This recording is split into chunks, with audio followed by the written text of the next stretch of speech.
Thank you very much. I first want to apologize. I was sick a couple weeks ago, and I still got a little bit of a cold, so I apologize if I start to cough a little bit.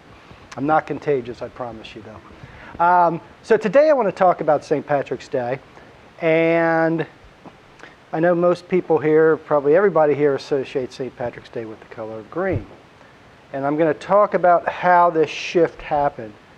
And in other words, Ireland historically was associated with the color blue. St. Patrick's Day was associated with the color blue, and over time it becomes associated with Catholicism, nationalism, and the color green. So I'm going to talk a little bit about how that happened. First I want to say Giawit, which is hello in Irish, and then Go Mavar Agav, Astakt, which is essentially welcome and thank you for coming. I appreciate you all being here today. So I'm going to show you first a photo here. This is a parade that took place, St. Patrick's Day parade in, I believe, 1983 in New York City. Whoops. And then I want to show you real quickly, if this comes up properly for me. Let's see here, it should play.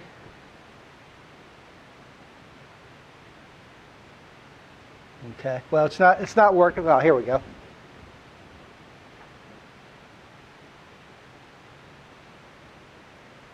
Well, that's a great thing about technology. You never know when it's going to work or not for you. Okay, anyway, so forget the parade. So this is just a quick video of a parade that took place St. Patrick's Day in Cleveland. I believe it was 2013. And what you'll see again is this sort of political message, this nationalist message of, Ireland, basically England, get out of Ireland, right? So there is this political message that is pretty frequent and pretty consistent in these parades that have taken place over the years, particularly in America. And so, yeah, Lahela Porg Sonajiv is just simply Happy St. Patrick's Day in Irish. And I think one thing, as I talked about the picture and the video that I was going to show, if you look at this, these celebrations in America have always been political. I mean, even today, there's questions over who can participate in these parades and who can't. Right, this becomes an issue every year. And so my argument is that they've always been cultural and they've always been political. And you really can't separate these messages from the parades themselves. But as I mentioned earlier, I want to kind of focus on two questions. One, how does green become associated with St. Patrick's Day? And secondly, how does the day become associated with Irish nationalism and Catholicism? And if you have any questions at all, please, just shout out. If you need something clarified, please let me know as well. So who is St. Patrick? Well, St. Patrick was born in Britain. He was born, we believe, in Wales. His original name is Maewyn Succat. He was the son of Roman officials in Britain, right? So he is, in fact, born in what we believe was Wales. We don't know a whole lot about his life. But we know he was British and his father was Roman. Right? He was kidnapped by Irish raiders, taken to Ireland. He eventually escapes from Ireland and goes back to Britain. And it's at this point he later decides to go back to Ireland. And this is after he took the name Patricius, which again is a Latin name, right? And he's one of the many, he's often credited with the person who brings Christianity to Ireland. Now, that's not quite accurate. There were a number of people who were missionaries who went to Ireland and Christianized Ireland. He did not drive out the snakes. There's never been snakes in Ireland. He also, there's a question of whether he used the shamrock to teach about the Holy Trinity. So there's a lot of myths that go along with St. Patrick. And a lot of it's because we just don't know much about him. Now, the person who really sort of popularizes St. Patrick and St. Patrick's Day is a Franciscan friar by the name of Luke Wadding. And he was an Irish Franciscan priest. And St. Patrick's Day had been celebrated since the 10th century. But it was Wadding who essentially went to the church, to the Catholic Church. Obviously, Protestant church doesn't exist at this point. There are no Protestant churches. Christianity is the Catholic Church. And he goes to the Catholic Church, and he is the one to get them to make it a holy day. So it's because of Wadding that St. Patrick's Day becomes a holy day and becomes a feast day. Yes? Is March 17th, really related to St. Patrick, or is it just... We don't think so, we don't know. But I think it's more of a spring. What happened was with a lot of Christian holidays, it's because pagan holidays already existed. And in order to get them to sort of convert to Christianity, they used these particular holidays, right? And then Christianized them. And so it was a spring festival day, typically. And so in Ireland, St. Patrick's Day has always been treated very differently than it has in the United States and in American colonies even. It's a holy day, right? This is essentially what has happened over the years. People went to church, they went to Mass, they came home, and they had a small family celebration, something like they would on Christmas or Easter, right? There wasn't this revelry, there wasn't this drunkenness, there wasn't this going out to parades in Ireland. This is a fairly recent occurrence. And so in Ireland, the Catholic Church, the Anglican Church, or what is known as the Church of Ireland, the Lutheran Church, and the Orthodox Church, essentially see this as a feast day or a holy day. Right? But it was always been a solemn day in Ireland. And so I want to kind of look at this question of the color of Ireland. I'm sure most of you know that this is the Irish tricolor flag, right? Does anybody know what these colors represent? Yes. The green is for the Catholics, the Yes. orange is for Protestants, and the white is for the peace. Peace, correct. Yes. So this was created in the 19th century. Yeah, this is created in the 19th century by an Irish nationalist by the name of Thomas Francis Maher. Some of you may have heard of him if you know about the Civil War. He was a general in the American Civil War, was the governor of the Montana Territory. He created this flag, right? And then this becomes the flag of the Irish Free State in the 1920s, and then later the Republic of Ireland in the 1940s. So this is the current flag. However, blue historically had been the color of Ireland, in some cases still is. This was, and I don't know how much, and I don't want to get bogged down in Irish history, right? I teach a whole class on this, so I don't want to get too bogged down in it. But under Henry VIII, England had been much more effective at colonizing Ireland. And King Henry VIII named himself the King of Ireland. And this is his coat of arms here, right? It's blue. The harp, which has always been an important symbol of music and still an important symbol in Ireland today. And there's actually a color known as St. Patrick's blue, right? So, and this is the color. This, in fact, is still the seal of the President of Ireland today.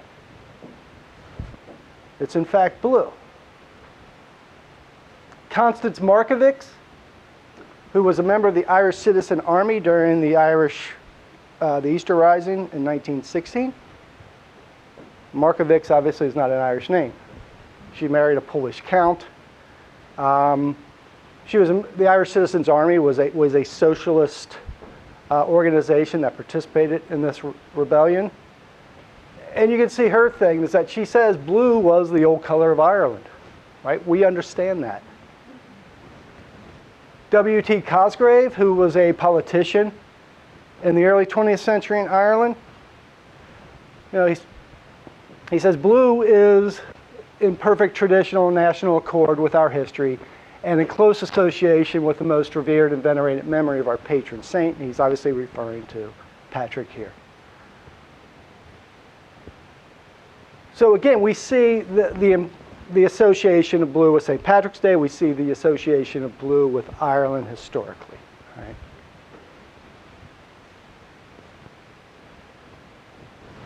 This, however, is the Order of St. Patrick's flag, created in 1783. Does anybody know where we also see this flag? Okay, and it's also on the Union Jack. Well, it's on the Union Jack, right? So this is when Ireland becomes part of the United Kingdom in 1801. I'll talk about that in a little bit. That's the part of the flag that represents Ireland and their involvement in the United Kingdom. So how does it become green?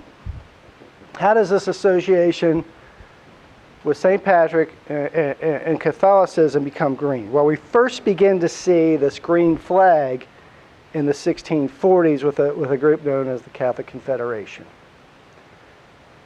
Now, again, I don't want to get too bogged down, but the Catholic Confederation, during English colonization of Ireland, they had passed a number of laws known as the penal laws. And these laws essentially outlawed the Catholic Church. I mean, they had such egregious laws as you could actually castrate priests. You could force priests to leave the country. Catholics weren't allowed to own a horse worth over 5 pounds. They couldn't own any firearms. There was a number of these laws were passed, and they were meant to put down the Catholic Church and essentially try to get Catholics to convert to Protestantism. And so they used this particular flag, and again, green. And then we see another group, Friendly Brothers of St. Patrick, in the 1750s begin to use green shamrocks to represent St. Patrick. And this is where this sort of myth of St. Patrick using the shamrock to preach about Christianity and the Holy Trinity to the pagans in Ireland. Right, so this is really when we first start to see this association of green. I wouldn't call the Catholic Confederation nationalist, but they were certainly opposed to the penal laws that existed and the treatment by the British government of the Irish Catholic population.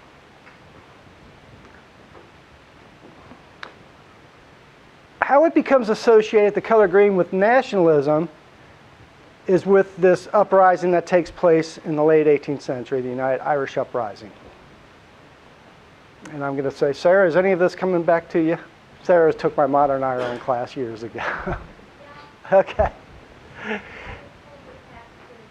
There you go. All right. And there will be one after this. So just to let you know. So in 1798, Presbyterians. This was a rebellion led by middle-class Presbyterians, particularly those in Dublin and Belfast.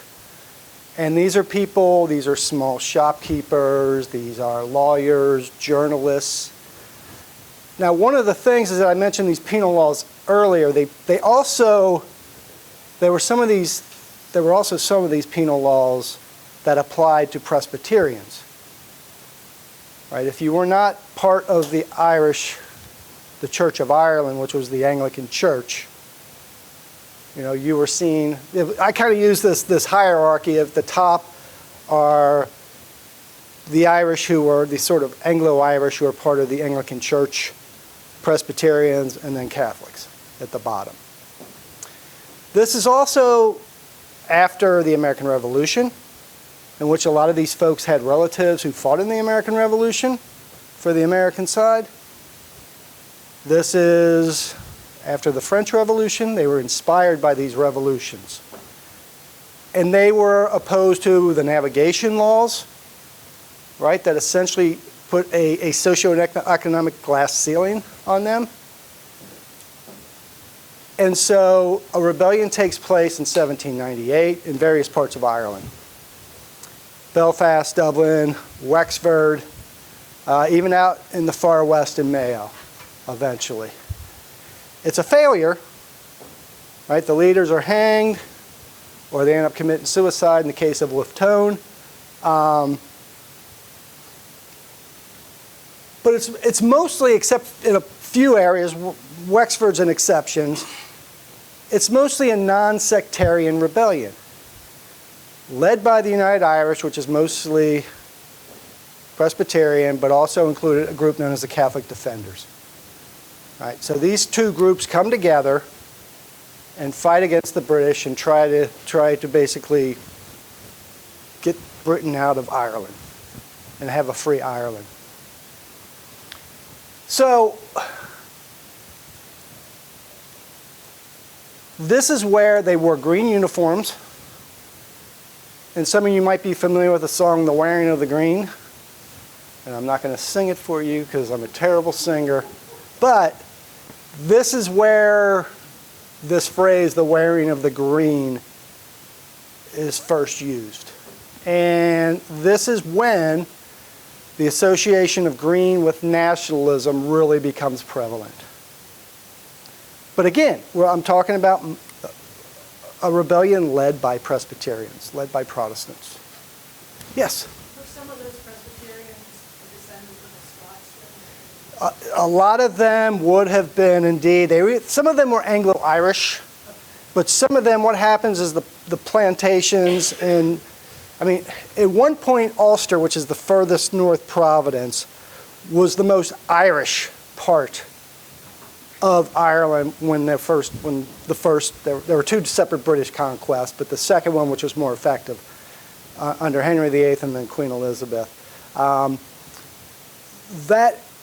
So what they did was, in order to force the Catholics out of Ulster, they rewarded a lot of the soldiers, and they took residence in what is now Northern Ireland, or at least parts of it is now part of Northern Ireland. So, yeah, so a lot of them would have been the descendants of the Scots. You know, I think the other thing that on a clear day, if you're on the Antrim coast, you can see Scotland. It's not far away. And so there was a lot of going back and forth already, you know, and it just so happened in order to sort of placate the barbarian Irish Catholics as the English saw them, that's when they brought these folks over. True. Exactly. Okay. So, yeah, I mean, you're exactly right. I mentioned earlier that historically St. Patrick's Day has always been sort of a solemn occasion in Ireland. Obviously, we know that's not the case in America. And in fact, the earliest celebrations of St. Patrick's Day actually started in the American colonies. We first see this with Boston, these banquets that took place in Boston. And again, this would have been mostly Irish Protestants and some Irish Catholics that had been in the colonies. The first parade was in New York City in 1762. There was also an early one, the first one outside of the American colonies. It was in Montserrat, which is a small island over here in the Caribbean.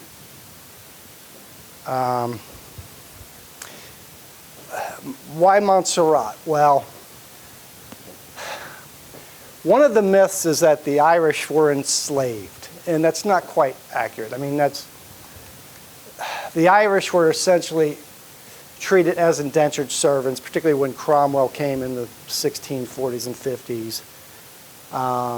And they were sent to some of these Caribbean islands as indentured servants, where they would work a short period of time and eventually perhaps get their own land. In fact, some of them became large slave owners in the Caribbean.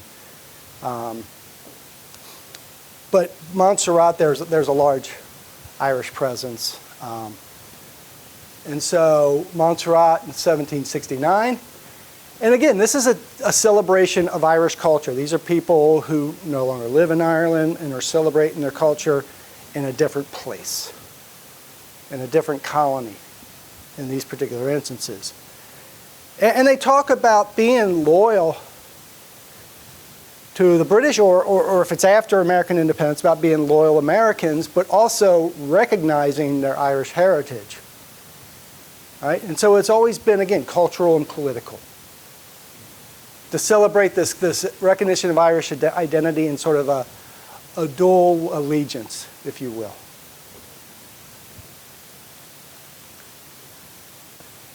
So I mentioned the United Irish Uprising.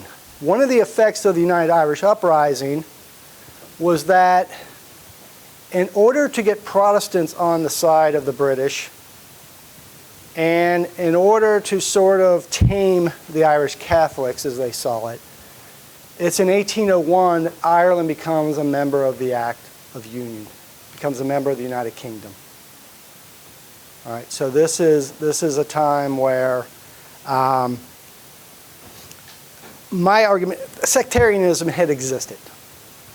You know, the Orange Order was created in 1795. They were fighting against the Catholic defenders. You know, there had always been sectarianism. I don't mean to say that it didn't exist. It certainly did.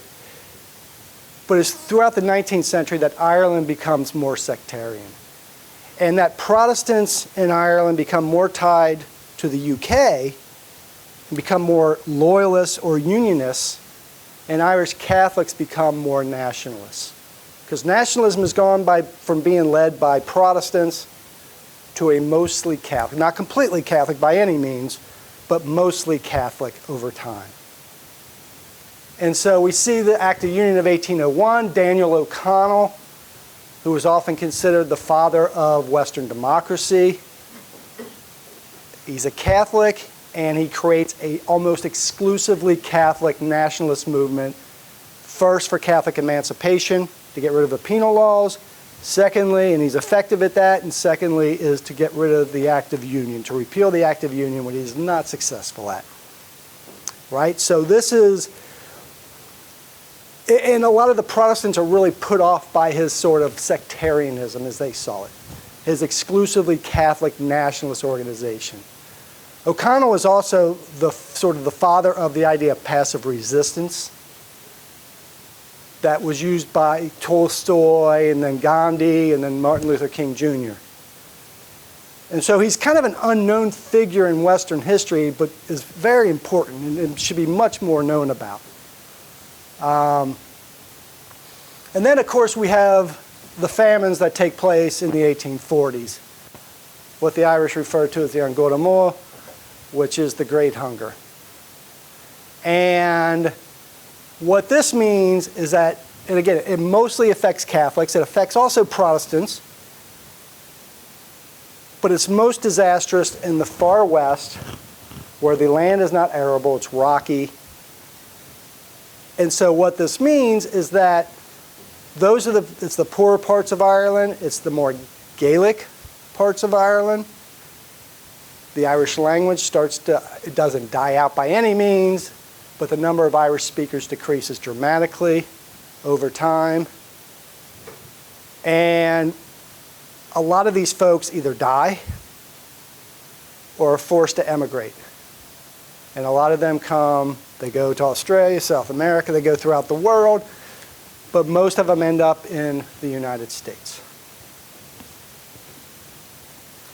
And it's through this diaspora that Irish nationalism becomes more anti-British, more fervent.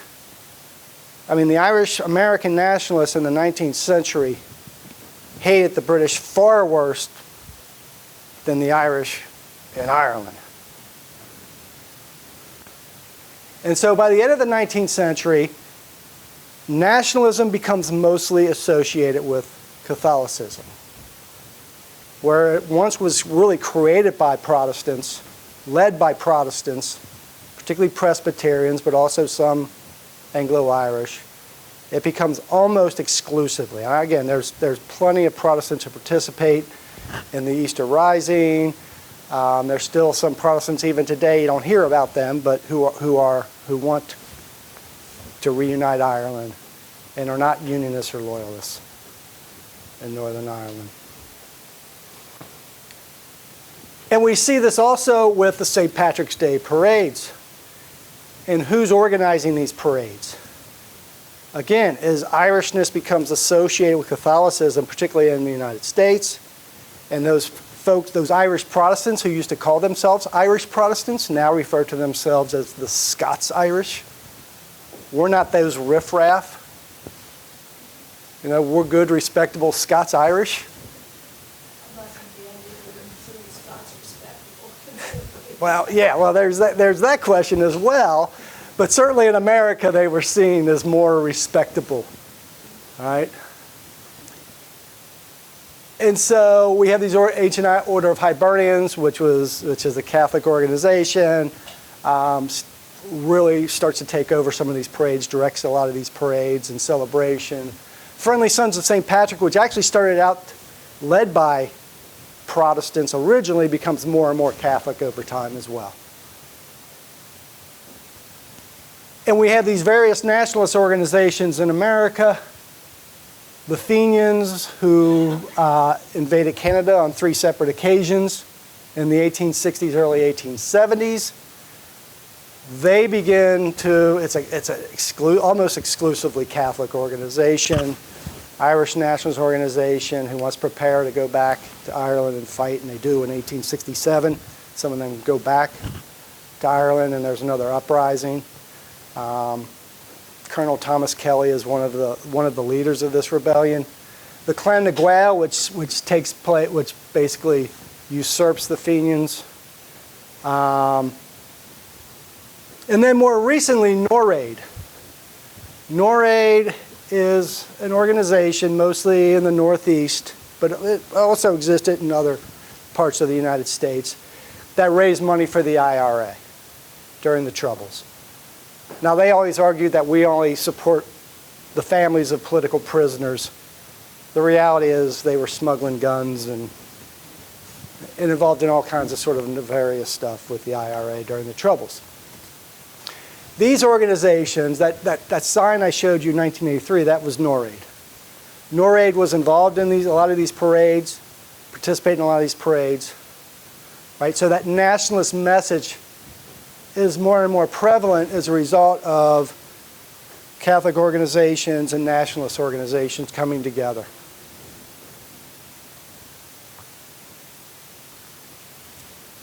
In the early 20th century, it becomes a public holiday in Ireland.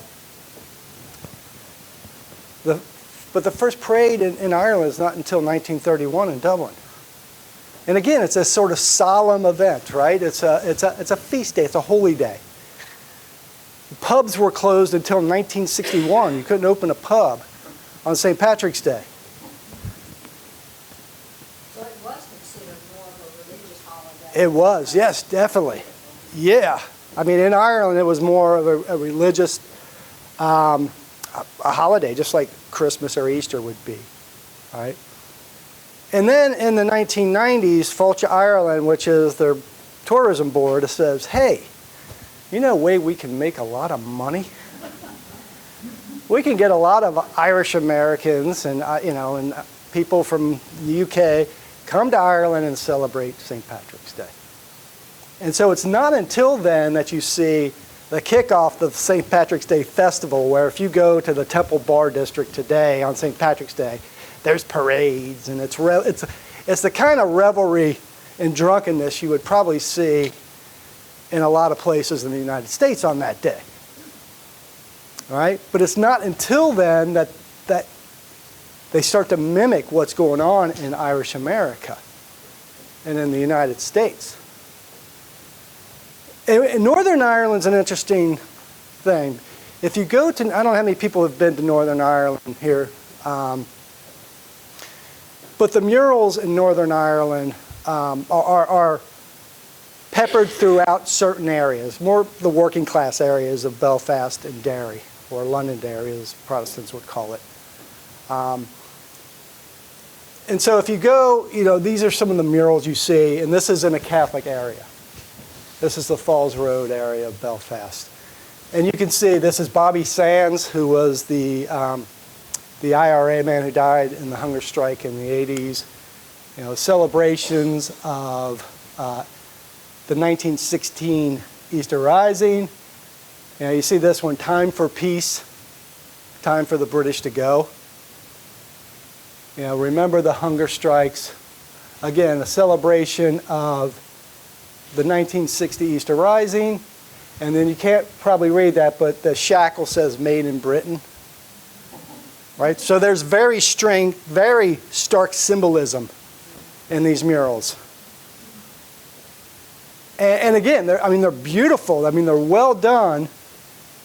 And they do change a little bit. They change over time some. And there's actually a commission after the Good Friday Agreement in 1998 that basically says whether or not we'll allow certain murals to exist. Now, if you go to the Protestant area, these are the murals you see. Who Will Defend Ulster Now? The B Specials, which were this sort of extreme organization that worked with the British military. These were terrorists, Protestant terrorists working with the British military against the IRA during the Troubles. This one's really, I don't know if I got the laser here working. This one's really creepy. As you walk, no matter what side and so it's really kind of a creepy thing. You know, you are entering now the Loyalist Sand Row, the heartland of South Belfast, the Ulster freedom fighters. You know, tributes to King William III, King William of Orange. You know, again, they call it Londonderry, Catholics call it Derry. Pictures of Oliver Cromwell, who burned down various parts of Ireland, he and his troops did. Anybody know who that is on the left? That's an American president. Oh, sure, yeah, of course, go ahead. It's not Jackson, although they do in Carrickfergus have a mural of Jackson and still have sort of an homage to his parents were from Carrickfergus. That is James Buchanan of all presidents. They celebrate James Buchanan, and who most historians would consider one of the worst presidents we've ever had. My Ulster blood is my most priceless heritage. All right. And so what has happened is Loyalists and Unionists have started to sort of reclaim St. Patrick as one of their own. Again, even though Protestantism doesn't exist until the late 15th century, and it doesn't really exist in Ireland until the early 16th century, this is in Belfast. And if you look at this, you see you can't really see it too well. I had a video that went along with this, but I don't think I'm going to be able to show it. But this interpretation of St. Patrick as a Protestant evangelical is fascinating to me. Protestants are starting to reclaim him and saying, no, he's one of ours. And so it's just fascinating to see, whereas throughout Irish history, since the early 20th century, on St. Patrick's Day, Catholic schools, and again, primary schools tended to be divided. You have Catholic schools and Protestant schools. The Catholic kids would get off, the Protestant kids would not get off school that day. And that's particularly the case in Northern Ireland.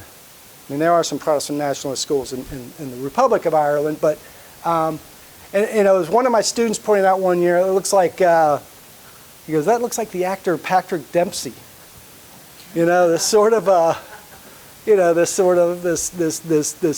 reinterpretation of St. Patrick, who we have no idea what he looked like, right?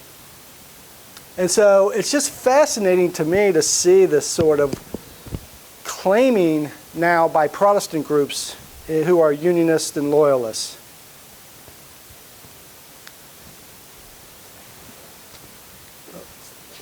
If I turn this off, let me move this over here. Okay. So just to conclude, if you look at St. Patrick's Day again, this was originally associated with the color blue. It tended to be non-sectarian. if anything, associated with sort of Protestantism early on. You know, at least was led by Protestant-led groups, was created by Protestant-led groups, a lot of these celebrations. But over time, as Catholicism becomes associated with nationalism and nationalism becomes associated with the color green, we see this transition of St. Patrick's Day being associated with blue, now to everybody seemingly wearing green. Although when I lived in Missouri, I was shocked. I saw there were people purposely wearing orange on St. Patrick's Day, sort of as an anti-Irish tribute, which I just found fascinating in the 21st century. Yeah. So it's now we know it's associated with nationalism and Catholicism. So, all right. Any questions at all? What's Yeah. kind of the population ratio between Protestants and Catholics now? So in the Republic, it's roughly 80 to 20. Protestants? No, Catholics.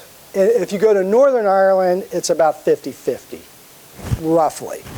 Now, it started out, Northern Ireland was created by, when it was created in early 1920s, it was created explicitly, and the first Prime Minister said this is a Protestant state for Protestant people, and it was about 2/3 Protestant.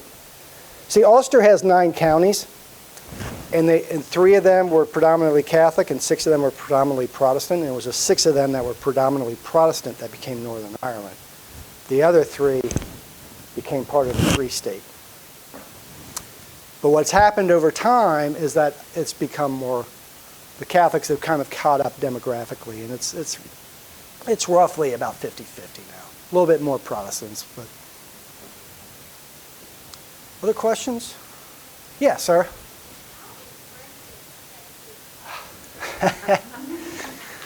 My argument has been, because I'm asked this every semester at the end, well, what's going to happen? You know, do you think Ireland's ever going to come united? And I said, if anything's going to do it, it's Brexit.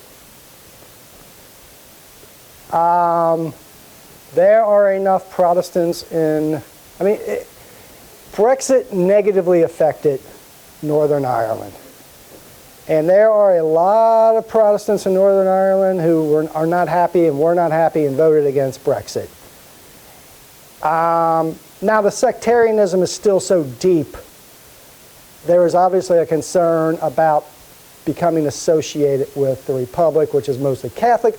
But the Republic has become less and less Catholic, particularly the last 20 years, particularly after a lot of the scandals with the church. It's just the Catholic Church is not as popular with younger people. And so it's hard to say, but I've always argued that ever since Brexit, that if anything's going to push these two countries together, it's going to be Brexit. Because they're used to going back and forth. You know, they'll go across the border to get cigarettes or alcohol or whatever's cheaper on which side. Or even groceries. But if Brexit's going to lead to a hard border, there's going to be a lot of upset people. There's a movement right now. Oh yeah, yeah, Right now, the Prime Minister's yeah. I mean, it's yeah. Yeah. With the, I guess I see a nationalist group working in Wales and Scotland. Yeah. Is there some of that going on in Northern Ireland? Oh yeah, yeah. And what might, if that succeeds, then would they be joining the Republic of Ireland, or would they be? Yeah, they would join if it happened to be unification of Ireland. They would become part of the Republic.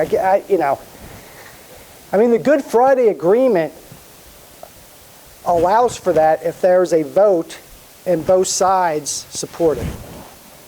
Now,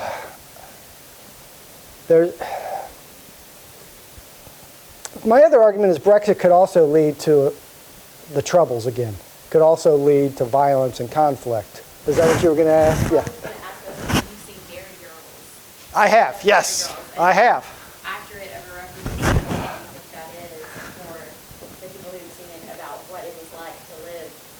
Yeah, I think it's relatively accurate. I mean, as much as a sitcom can do that, I think it's you kind of get a sense of what it was like to live throughout the Troubles. And I mean, I would go there during the Troubles, and I didn't really feel frightened. But you knew there were certain parts of the city of Belfast or Derry you just didn't go to. I mean, Derry's mostly Catholic, but Belfast specifically.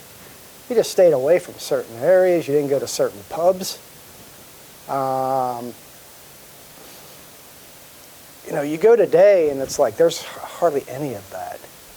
But you do have extremists on both sides who they're essentially gangs. I mean, they are.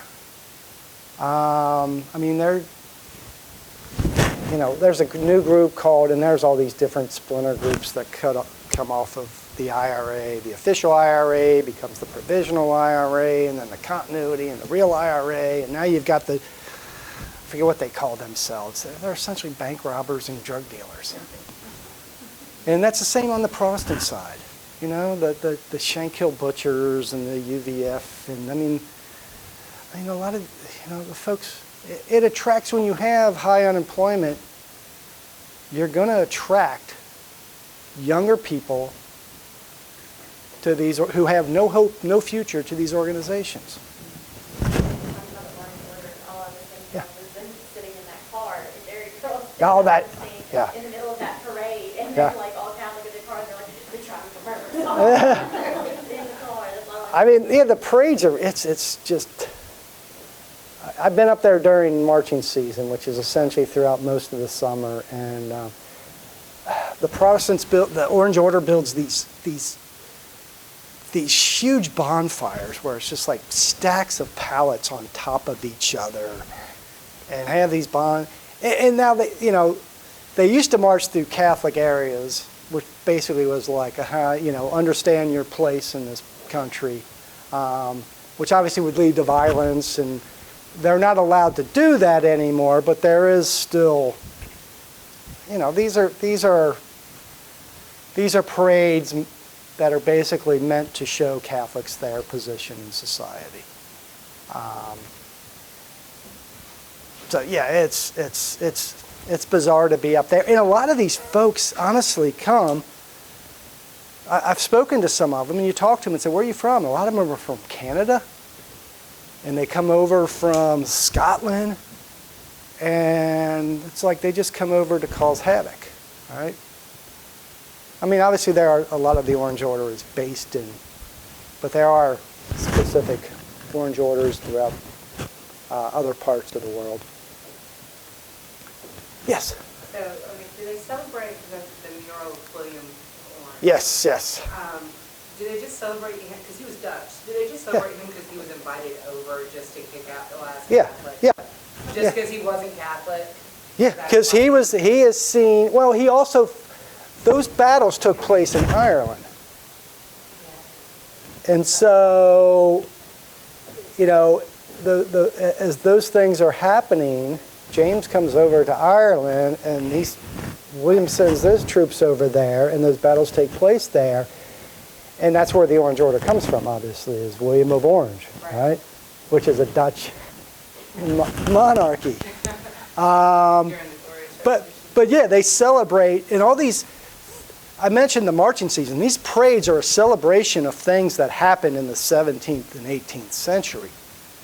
I mean, they celebrate the siege of what they call the siege of Londonderry, where Catholics surrounded, at that point, mostly Protestant Londonderry, and so they commemorate that. They commemorate William of Orange's victory at the Battle of the Boyne, and so it's where he forced James onto the continent, and it's I always joke, and I've taken students over to Ireland numerous times, and I always joke around. I say, Americans don't know their history well enough. The Irish know their version of history too well.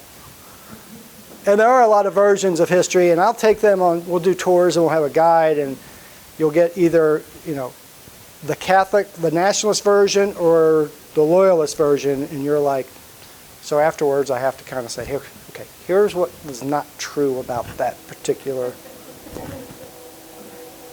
story you were just told, or it was taken out of context, and we talk about, before we go over, there are different perspectives, different interpretations of history based off of where you stand politically and religiously. So, any other questions? So other than where Yeah. someone lived, which neighborhood, Yeah. how did they distinguish who was English? What they're wearing, their names. So if you're Liam or you're William, if you're James or you're Seamus, you can tell by someone's name. You can also sometimes their surname. Are they wearing a Rangers kit, which is a Scottish football team, or are they wearing Celtic? It's just, you grow up. I have a good friend of mine who teaches over in North Carolina, and he grew up in Belfast, and he was basically forced out by a group known as the Real IRA, because he would go to schools and talk about he grew up, his father was Protestant, his mother was Catholic, and which is not really that uncommon. And he talked about Bobby Sands, who I showed earlier, who died from a hunger strike. It was in the IRA. And he said, his father, Sands, is not a Catholic name. It's not an Irish Catholic. It's Protestant. His father was Protestant. His mother was Catholic. Well, he didn't realize in the school that day were the nephew and niece of Bobby Sands, who went home and told her mother and her father, who were the head of the Real IRA. And they said, Grandpa Paul was a Protestant, and the next thing he knows, he gets a call, and they essentially put a hit on him, and he was forced to move out. He was forced to move. He moved to the U.S. So it's just, you can kind of tell by their brogue a little bit. The way they speak. Are they wearing a cross? I mean, it's just, but you go to Protestant schools, you don't know Catholics. You go to Catholic schools, you don't know Protestant. Now the suburbs are different. You go to the middle class, and they want no part of this stuff for the most part. So they're still essentially It's tribal. Yeah, it's tribal, and working class. it's mostly working class areas, and mostly the working class or the unemployed. The one thing the British were effective at was sort of divide and conquer. And they did that, even when the Normans came in the 12th century, it was to divide the native Irish from, and they were all Catholic at that point, and the English Catholics, or what was known as the New Irish. And so there's been a history of that. The argument is that Ireland was the first English colony, and a lot of the policies they used towards Catholics, they used here against Native Americans. They were just more effective here than they were with the Irish back there. Obviously, measles and smallpox and those types of things helped. So, other questions at all? All right, thank you. Appreciate it.